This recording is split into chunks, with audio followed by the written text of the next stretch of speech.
And it wasn't until after midnight when Nicole's dog, a little Akita, was found howling and barking in the street covered in blood that someone actually finally discovered their bodies. Hi there, my name's Leija. I'm a real-life lawyer on a mission to demystify the law and how it affects your everyday life. Today we're going to talk about the OJ Simpson trial. Why? I don't know, because true crime is interesting, and this is probably the most famous trial of the past century. So I want to talk about it while I get ready. Who would like to note that I am not a criminal law expert. I do trademark law, so this is not so much me teaching you about criminal law as it is us learning together. I just want to talk about the trials because I'm curious about it, and I bet I can offer a little legal insight here and there. But more than anything else, we're all lifelong learners here. We're just trying to find out some interesting tidbits about the OJ Simpson trial. Want to join me? Great. I will say before I get started that I'm a lawyer, but I'm not your lawyer. Nothing that I say should be construed as legal advice, and you should always seek the advice of a licensed attorney before making any legal decisions. All right? Now that we got that out of the way, let's get into the background of this case. Okay, so the murder trial, in which OJ was the defendant, but it's the murder trial of Nicole Brown and Ron Goldman. It's probably the most famous trial in U.S. history. It was 133 days long, and it was extensively televised. People clung to their television sets when this happened in the early 90s, and a ton of documentaries and movies have been made about it. It's a cultural phenomenon for sure. So OJ Simpson, in case you somehow didn't know this, was a star athlete, a star football player. He was super wealthy, super famous, hung out with the rich and the famous in Los Angeles, and he was married to a woman named Nicole Brown. They married in 1985, and they had what a lot of people knew to be a very abusive relationship, meaning OJ abused Nicole, as far as we know. There were a number of instances where she called the cops on him, at least 8 or 9 different instances. She ended up in the hospital from a broken arm and other things that he did to her. It was kind of well known amongst her friends and especially her family that it was an abusive relationship. On top of that, she was financially dependent on him, so the power dynamic was really messed up. I mean, it's a textbook case of relationship abuse. Emotional, financial, everything was abusive in this situation, especially physically. So citing irreconcilable differences, Nicole Brown applied or filed for divorce in 1992. At that point, they had 2 children together. After she filed for divorce and they separated, she reported numerous instances of OJ stalking and harassing her,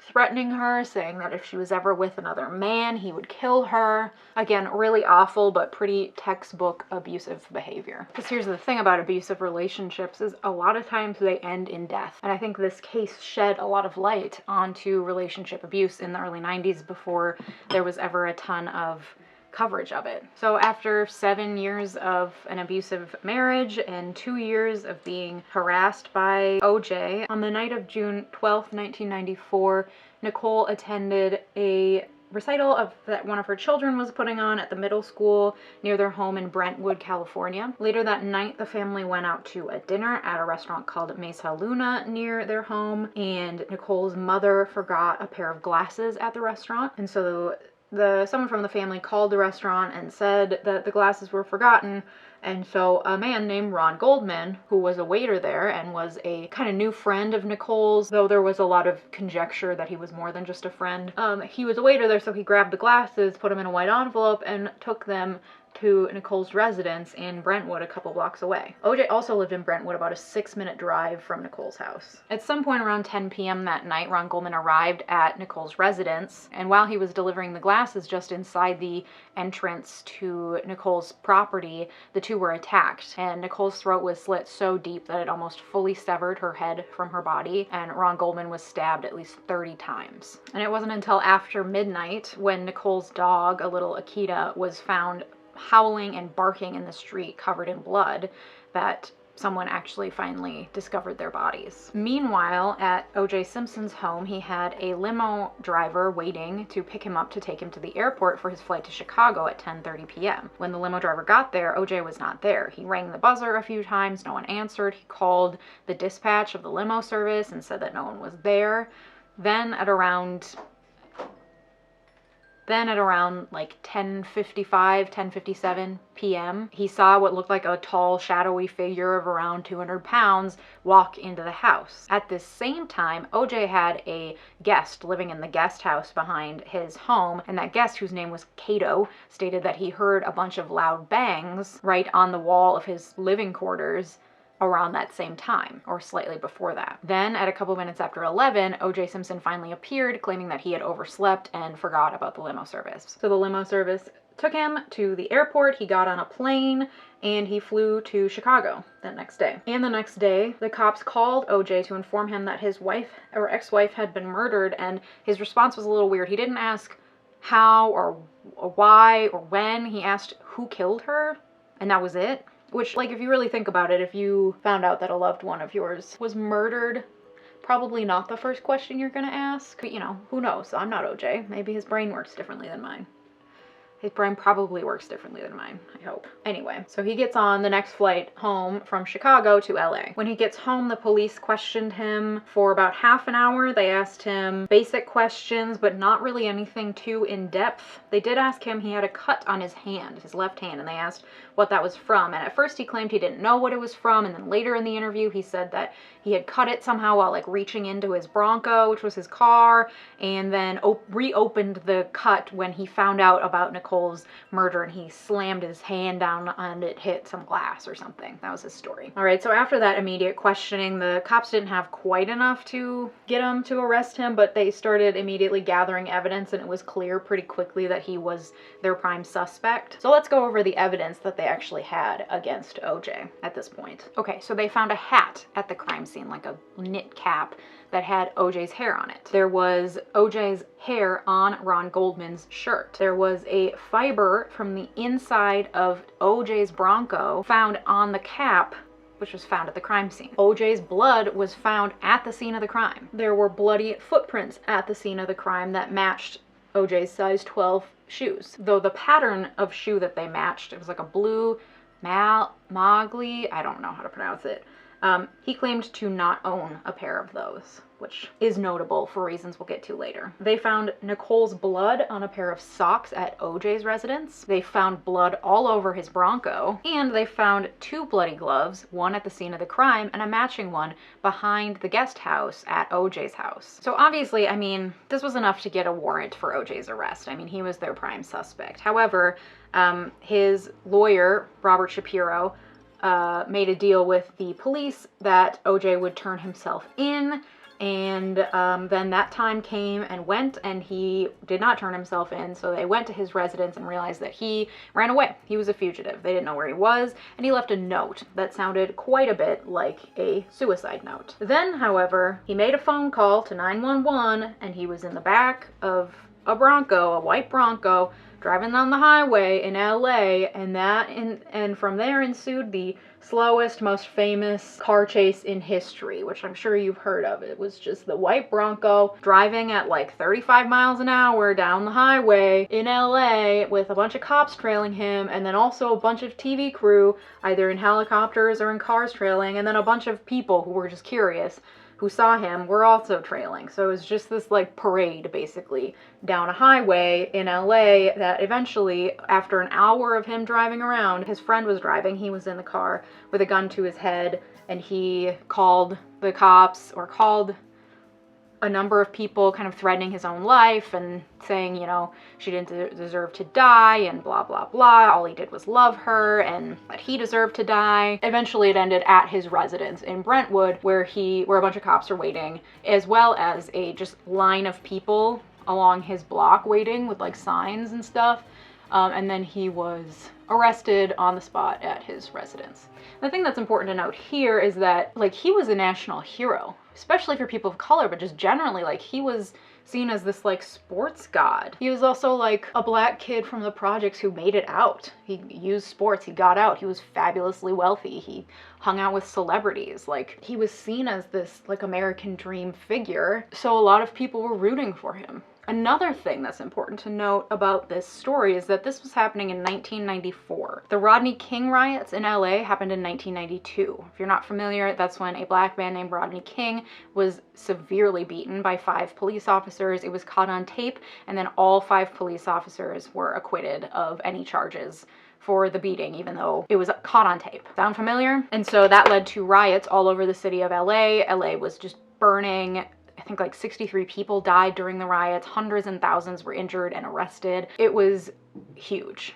And it was something that LA was still recovering from in 1994 because it was still so fresh, but also because, like, obviously race relations have not improved since then. So it just was a thing that was never fixed or solved. So in 94, it was still very raw, this distrust of the police, this feeling that the police were against people of color, this feeling that you couldn't trust them, and just generally feeling like the system was rigged against black people. So this very quickly became an issue not only of the murder of Nicole Brown, but also of race relations in America. After they stopped at his residence and arrested him, they found a gun, a duffel bag filled with some cash, and a passport and a fake beard and mustache, as though this like 6'2", 200-pound famous football player could just like waltz onto a plane and escape. Like, I don't really know what his plan was there, but that's what they found. Okay, so the prosecutors decided to file this case in downtown LA.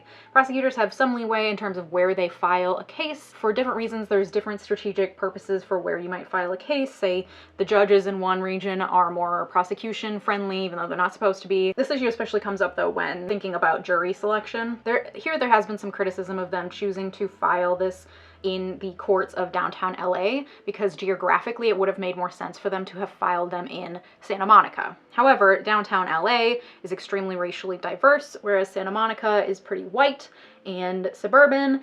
And so if they had filed in Santa Monica, they would have had a majority white jury, which they feared would have caused more riots and more unrest in LA.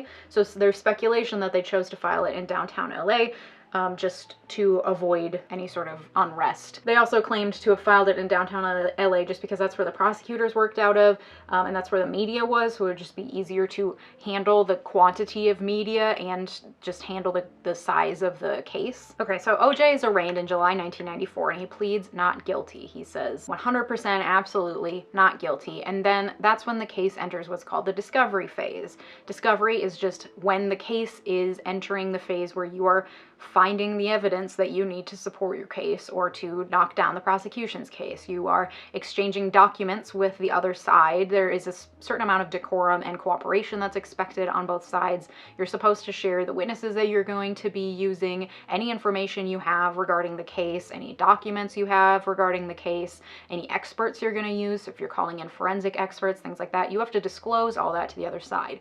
Nothing at trial is necessarily going to be a huge surprise unless you change your tactics at some point, which did happen in this trial, and we'll get to that. But basically this discovery phase is where they're gathering the evidence, they're having the forensic experts do their testing, and they're gathering documentation and things like that. This is also the time when there are motions that are happening regarding certain evidence. So there were motions to exclude certain types of evidence as being unduly prejudicial against one side or the other. There's also motions for excluding evidence because it was wrongfully obtained or tainted in some way. So a lot of this happens during this discovery period, and this went on for about 6 months for this case, which is typical. A lot of cases take months during discovery to gather all this information and do the motions that need to be done before trial happens. Then you go into what's called pre-trial, where you have a conference and you discuss basically exactly who you're going to call as a witness, what evidence you're going to enter before the jury, things like that. You schedule everything, and then you go to trial. In this case, went to trial in January of 1995. So the prosecution's main argument was that OJ was an abusive husband. He had a motive because he had a long history of abusing Nicole. She was with another man. It made sense that he would go into this rage and kill her. And then the defense's argument was basically that the evidence was contaminated, that it was gathered by corrupt police officers. So here, just as a reminder, the prosecution has a pretty difficult job. They have to prove beyond a reasonable doubt that OJ was present at the scene of the crime, that he committed the murder. All the defense has to do is poke holes in this argument. Basically because if there's any shred of doubt as to whether he did it, then he should be acquitted, because beyond a reasonable doubt, that's what that means. Because basically we operate under the assumption in this country that we would rather see 100 guilty men go free than to put one innocent man behind bars, which is fascinating if you think about how our judicial system actually works. So there are a few ways that you poke holes in a prosecution's argument during a criminal trial. One way is to question the evidence, which is what they do here. You question if it was obtained legally, you question if it was contaminated, you show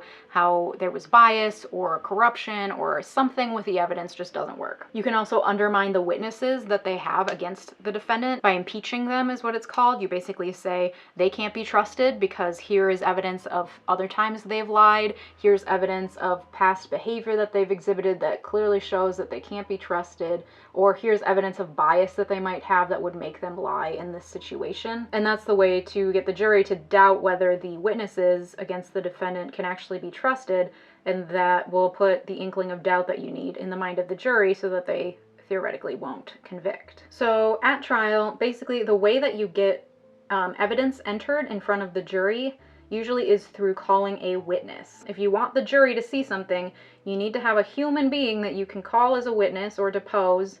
That means take their deposition, get their testimony in some way regarding the information you want the jury to know. So the prosecution's first witness group that they called was basically showing that OJ had a motive and an opportunity to kill. So in doing this, they called Nicole's sister to the stand, who testified to OJ's history of abusing Nicole. They also called a 911 operator to the stand who could verify a call that that person received from Nicole at one point, and calling this witness to the stand and questioning her about this call from Nicole allowed them to then play the call for the jury. And it was this really horrifying call that Nicole made at one point to 911 while she was being attacked by OJ at a previous instance. So they really played up this idea that he was this abusive partner and that they had a long history of relationship abuse, because we all kind of know that if there's a history of abuse, there's a greater likelihood that death could result. After that, they presented witnesses that established the timeline of the events that occurred, and then they presented witnesses that tied OJ to the scene of the crime. So this is where they called in their forensic experts that were able to say, like, this blood was found on this glove and it matches Nicole, and things like that. They also had blood splatter analysis, but then this is where they basically really biffed it for themselves. First of all, they called a cop to the stand named Mark Furman. This guy was the guy who allegedly found the bloody glove behind the guest house at the OJ Simpson residence. So he was on the stand and he testified to finding the glove, and then on cross-examination, because what happens is that each side has their own witnesses, but as part of calling a witness, the other side gets a chance to question each witness. So it's called cross-examination. So on cross-examination, the defense questioned Mark Furman and asked him, "Have you ever said the N-word?" To which Mark Furman responded, "No, I've never said the N-word." That turned out to be a lie. One thing I forgot to mention is that because this jury was selected in LA, it was mostly made up of people of color, mostly African Americans. Then one of the prosecutors, Christopher Darden, it was him, and then it was also Marcia Clark, and she's the one that I'm sure you can picture in your head with the perm.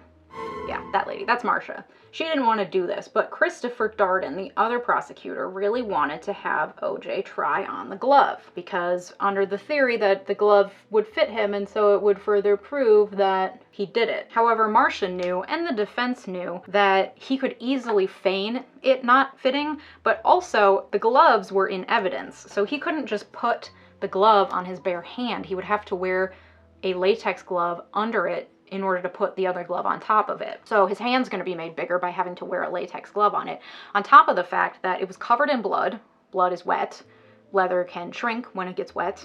And it was frozen and unfrozen a couple times as part of the process of maintaining the evidence. So like there was no way that this leather glove that was sitting outside covered in blood and then frozen and unfrozen was going to fit in the same way that it was intended to. So it just didn't make any sense to have him put the glove on, because like the odds of it actually fitting were slim, and the odds of it actually really blowing up in their face were pretty high, and that's exactly what happened. He put the glove on, it didn't fit, he clearly showed to the jury that it didn't fit, And then, of course, we got that fun quip from the defense, if it doesn't fit, you must acquit. And that's what they did. And then another way that the prosecution really biffed it is that they took a whole field trip. The whole jury, the whole courtroom, they all went to OJ Simpson's residence. And I think they were going there to try to show the jury the timeline of how quick and easy it is to get from Nicole Simpson's house to OJ Simpson's house, and kind of a timeline of the events to kind of lay it out at the scene of his home for them.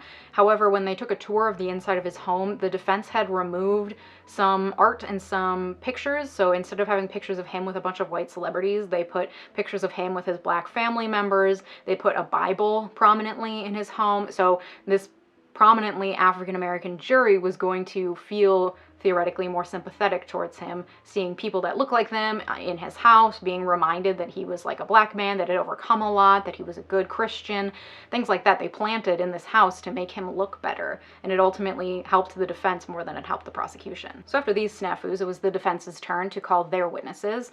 And first they called basically all of OJ's family, which was smart of them, and it was very clear from very early on that the jury was a lot more sympathetic to OJ Simpson's family than they were to the families of the victims. They also argued that he would not have been capable of committing the murder because of all of his football injuries, and he was too arthritic, and like there was no way he could have done it. But then the prosecution was able to counter that by showing a video of him playing football like not long before the murders happened and doing some like vigorous workouts. And then at one point he was doing like this boxing workout and he made some joke to the camera like, I ought to try this one out with the wife.